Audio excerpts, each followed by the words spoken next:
Salutare, oameni buni! Suntem în direct la un nou sezon Mind Architect, de data asta dedicat relației noastre cu munca.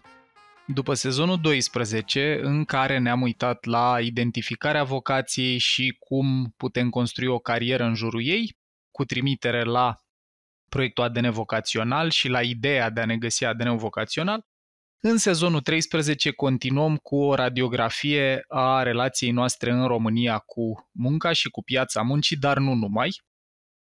Îi am alături de mine pe Luciana și pe Dorin în călătoria asta. Salutare, trupă! Salutare, Paul! Salutare tuturor! Salut, Paul! Bună, Luci! Salutare tuturor!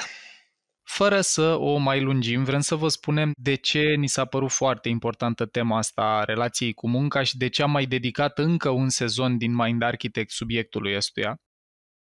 Noi suntem acum într-un moment în care trăim o transformare fără precedent a pieței muncii, a lumii muncii și a felului în care ne uităm la relația noastră cu munca. E convergența asta istorică de factori care remodelează piața muncii, de la AI, la generații care se întâlnesc în piața muncii, la presiunea psihică adusă de incertitudine, de felul în care evoluează tehnologia și avem câteva date de la Forumul Economic Internațional.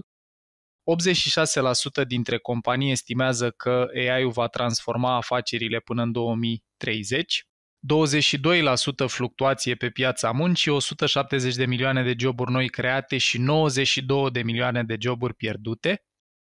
În 2030, doar 33% din sarcini vor fi realizate exclusiv de oameni, astea sunt predicțiile de la World Economic Forum, plus schimbările climatice, incertitudinea economică, care își spun și ele cuvântul și accelerează transformările.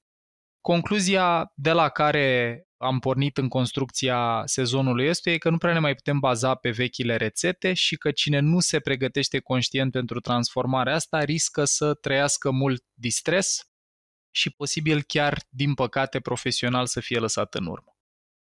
O altă coordonată care va fi prezentă în acest sezon este criza acută de sens la locul de muncă și aici avem niște date globale și locale care sunt alarmante. De exemplu, angajamentul global a scăzut la 21%, este cel mai mic nivel din ultimii ani și aici avem o cercetare de la Gallup, o să avem și episod dedicat pe tema asta.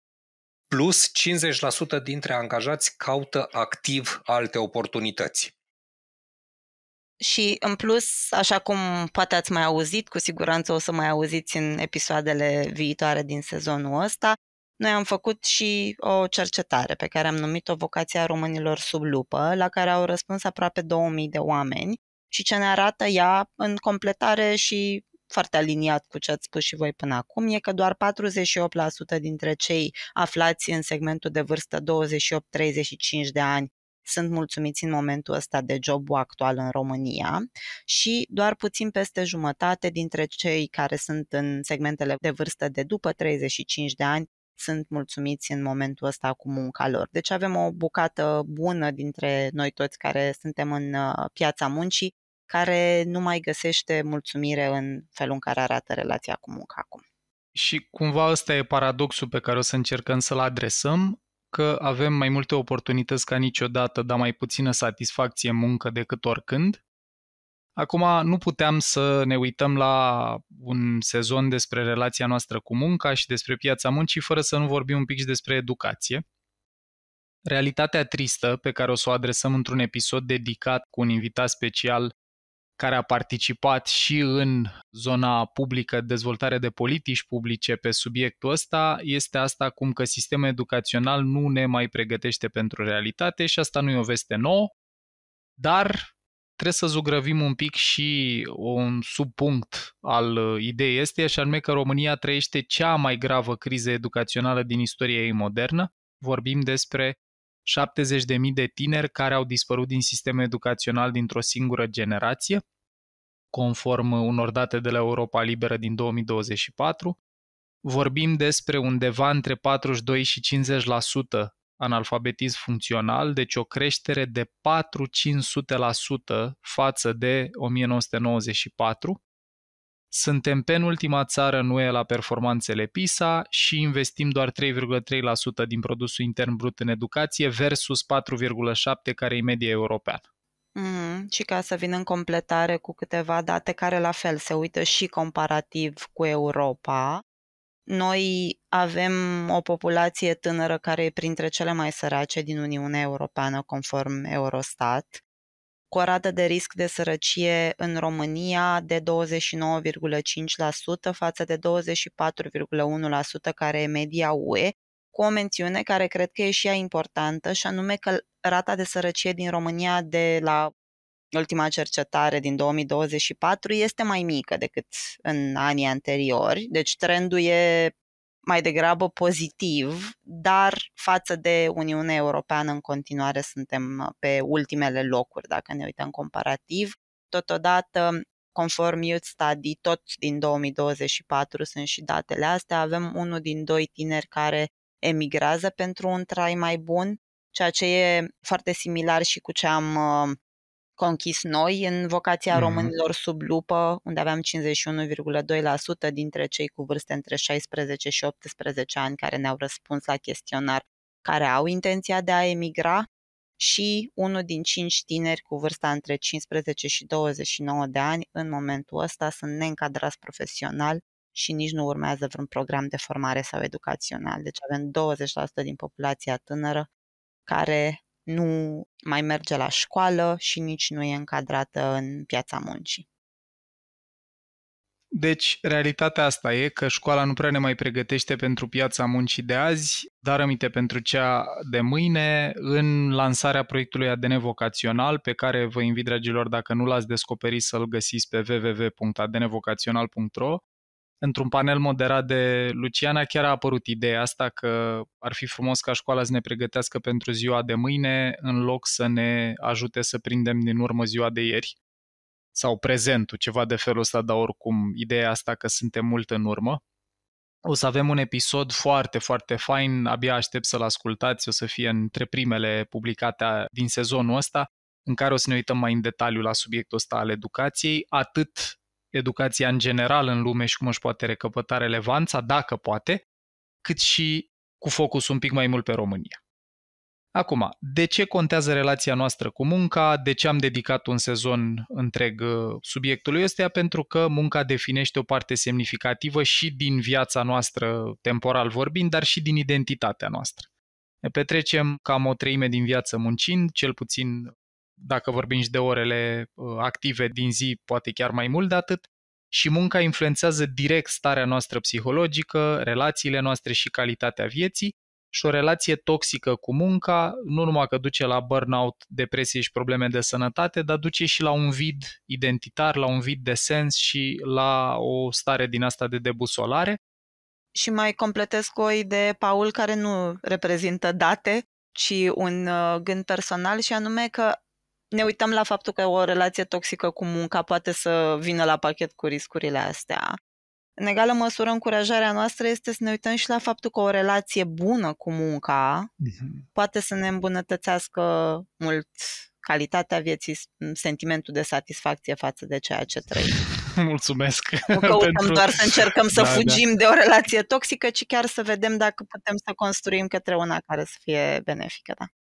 Corect. Și e util să avem în minte și ideea asta, că sezonul ăsta, chiar dacă o să uite și la problemele curente, că trebuie să știm de unde plecăm, speranța noastră pentru el e că o să ne ajute pe fiecare dintre noi să reconstruim o relație mai sănătoasă și cu mai mult sens cu munca. Acum, puteam noi să avem un sezon despre viitorul muncii și despre piața muncii fără să vorbim și despre AI? Nu puteam. No. Am fi putut, dar probabil că era mai puțin relevant. Da. O să vorbim în sezonul ăsta și despre faptul că în era AI trăsături și particularități umane devin sau poate să devină diferențiatoare. Când sarcinile vor fi automatizate, rămân totuși esențiale niște coordonate precum sensul personal și motivația intrinsecă, creativitatea, gândirea noastră critică, inteligența emoțională și socială și o temă relevantă pentru Dorin, adaptabilitatea și reziliența. Pentru că stabilitatea profesională tradițională a dispărut. Așadar, tipurile de locuri de muncă și abilitățile necesare efectuării acestora se schimbă constant Cum ar veni, carierele liniare sunt înlocuite de aceste portofolii de carieră, iar responsabilitatea pentru dezvoltare profesională s-a mutat cumva de la organizații la individ. Fiecare dintre noi suntem proprii răspunzători de propria dezvoltare profesională. Acum, intrăm în ce explorăm în sezonul ăsta concret. O să avem 4 perspective complementare, plecând de la perspectiva individuală, unde o să ne uităm la de ce e important să-ți descoperi ADN-ul vocațional și să-ți regăsești sensul muncă, la tranziții în carieră și reconversii profesionale, cum le facem, de ce le facem, cum au ele loc la momente diferite în viața noastră și în contexte diferite pentru fiecare dintre noi, construirea unui brand personal sustenabil și cât de relevant e asta în lumea în care trăim. Astea sunt câteva din ideile pe care o să le aducem în perspectiva individuală. O să aducem în discuție de asemenea perspectiva organizațională, în speță ce pot face companiile pentru un real angajament al angajaților lor. O să vorbim despre culisele recrutării și diferențele dintre o carieră locală și una globală. Apoi, perspectiva sistemică e asta în care ne uităm la cum se leagă lucrurile dincolo de un individ sau o organizație și anume, o să ne uităm la viitorul muncii și la megatrendurile care ne modelează carierele. Avem un episod dedicat ideii astea de foresight, de planificare de scenarii, unde o să încercăm să înțelegem mai de sus, mai zoomed out, cu o perspectivă așa mai largă și mai amplă, cum se schimbă felul în care muncim peste tot în lume. Apoi, tot perspectiva sistemică adresează și subiectul educație, pe care vi l-am anunțat mai devreme. O să ne uităm în detaliu la rolul școlii în lumea în care trăim, rolul școlii în lumea în care o să ajungem să trăim în viitor și cum poate școala să redevină relevantă în lume în general, dar mai ales în România. Și tot la perspectiva sistemică o să ne uităm un pic la intersecția așa între sistemică și individuală, la perspectiva de a deveni antreprenor în România. Dacă asta este o opțiune viabilă, mai ales în contextul ăsta în care vechile cariere unde te angajai o viață și munceai într-o companie de la finalul facultății și până la pensionare pare să nu mai fie opțiunea pentru viitor, cum arată viitorul s-ar putea să presupună ca mai mulți dintre noi să devenim antreprenori sau să acționăm mult mai intraprenorial și am dedicat un episod întreg subiectului ăsta. Și să știți că în episodul ăla ne-ați întrebat și dacă merită în condițiile transformărilor fiscale actuale să mai fie antreprenor în România. Spoiler, noi am zis că da, de acolo pornim. Așa o să ne uităm la subiectul ăsta al antreprenoriatului și, nu în ultimul rând, pe lângă perspectiva individuală, organizațională, sistemică, ne-am uitat și la cea generațională și specific o să vorbim în câteva episoade despre provocările specifice pe care le au tinerii la intrarea pe piața muncii și de ce tinerii din ziua de astăzi nu e neapărat ceva specific generației Z, despre diferențele reale și diferențele percepute între generații la locul de muncă și o să explorăm cât de similar sau diferit suntem de fapt în nevoi, în abilități, în modul în care muncim și despre cum facem tranziții, care sunt perioadele din viață. O să vedeți voi că vă spuneam că am făcut studiul ăsta, Vocația românilor sub lupă. Am văzut și că în intervalul 28-35, 35-44 de ani încep să apară cel mai des provocările legate de contemplarea unei noi direcții, reorientări, deci o să vorbim și despre cum facem tranzițiile astea și la ce generații, dacă vreți, apar cel mai des. Apoi, vă mulțumim din inimă că ne-ați trimis întrebări de ale voastre pe toate rețelele unde ținem legătura. Ne-ați scris și în Google Form-ul pe care l-am lansat să culegem întrebări de la voi și membrii Premium. Vă mulțumim că ne-ați răspuns tot așa la întrebări pentru sezonul ăsta dedicat pieței muncii. Câteva din întrebările pe care o să le adresăm în mod direct sunt din registru. Cum îmi găsesc sensul muncă când lucrez doar pentru supraviețuire? Asta e o temă foarte interesantă și sensibilă. Cum mă pregătesc pentru o carieră într-o lume imprevizibilă, apropo de episoadele despre foresight și viitor, despre educație și cum ne mai educăm pentru o lume pe care nu prea o înțelegem, despre antreprenoriat și branding personal, apropo de cum fiecare dintre noi s-ar putea ca în viitor să fie nevoie să ne uităm la noi ca la o mică firmă. Ce și cum fac ca să pot face o tranziție profesională cât mai smooth? Sunteți mai mulți dintre voi, inclusiv din cercetarea Vocația Românilor sub lupă, a rezultat că sunt mai multe persoane care consideră să facă tranziții profesionale, chit că motivația diferă.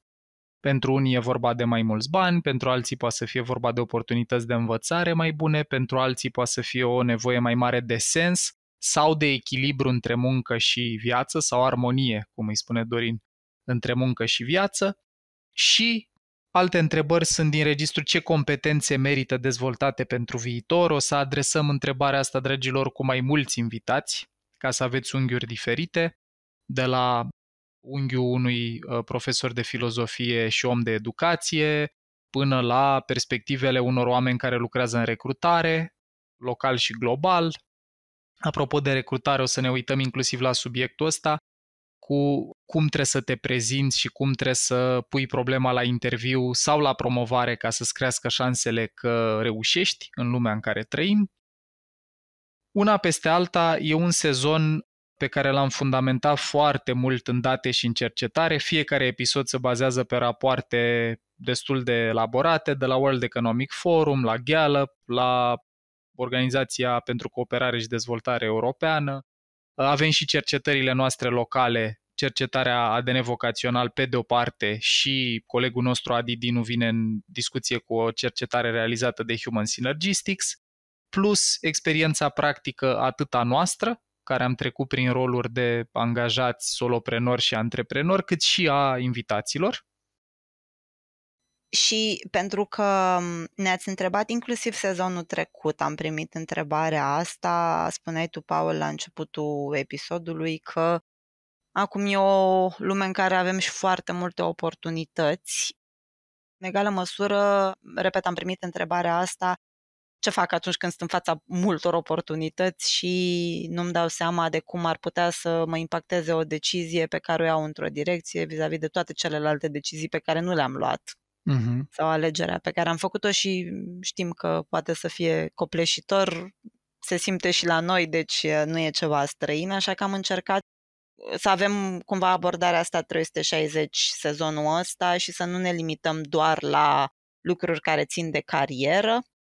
Repet ce ai zis tu, adinauri, inspirat de Dorin, că nu e o împărțire viață profesională, viață personală, e o integrare, e o armonizare între ele, că suntem un singur individ până la urmă. Până una alta. Până una alta, exact, așa că o să încercăm să explorăm ecosistemul ăsta cât mai amplu, din cât mai multe perspective, de la educația din copilărie până la momentul pensionării și ce se întâmplă cu sensul nostru în muncă atunci când munca, cu ghilimelele de rigoare, nu mai există și de la nivel individual la transformări mai mari la nivel social.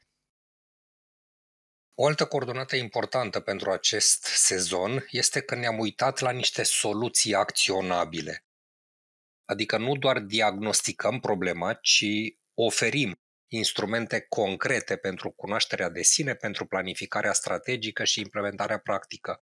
Și așa cum zicea și Paul și Luciana, în acest demers ne-am folosit mult de rapoarte internaționale, dar și de experiențele practice, atât ale noastre cât și ale invitaților. Și, dragilor, reușind să facem un episod introductiv de sub 25 de minute, pentru care... Probabil cel mai scurt de la sezonul 2 încoace. Cel mai scurt episod din acest sezon și din acest sezon până acum de departe este episodul 0.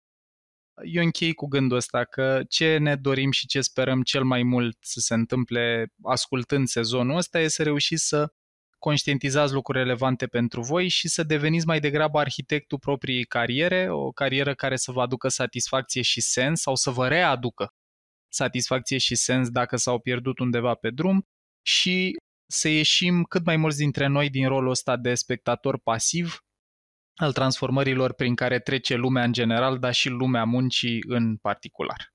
Cu acest gând și cu această speranță, vă mulțumim că ați fost cu noi la episodul de deschidere. Ne vedem vinerea viitoare când o să povestim în primul episod despre de ce și pentru ce muncim în România. O să vă prezentăm mai multe detalii despre cercetarea vocației a românilor sub lupă, combinată cu studiul Gallup, cu studiul de la World Economic Forum, să vedem cum arată relația noastră cu munca ca punct de pornire la început de sezon.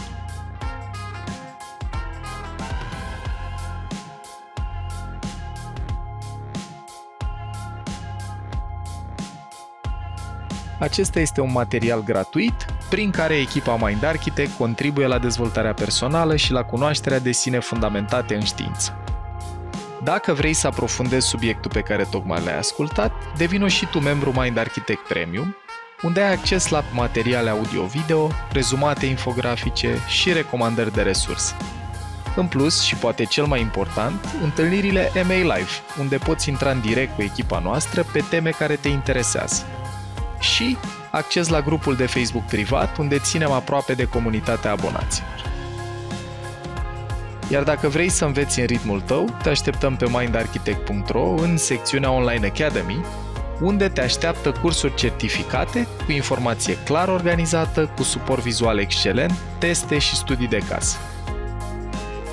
Poți asculta în continuare gratuit episoadele de podcast Mind Architect pe rețelele de podcasting precum Spotify, Apple Podcasts, YouTube și pe mindarchitect.ro.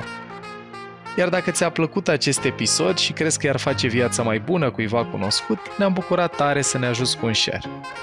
Conținutul Mind Architect nu este destinat și nici nu trebuie interpretat ca fiind utilizabil pentru a diagnostica, trata, atenua, vindeca, preveni sau un alt mod a fi utilizat pentru orice boală sau condiție medicală. Nu reprezintă substitut pentru consultație psihologică sau pentru muncă terapeutică.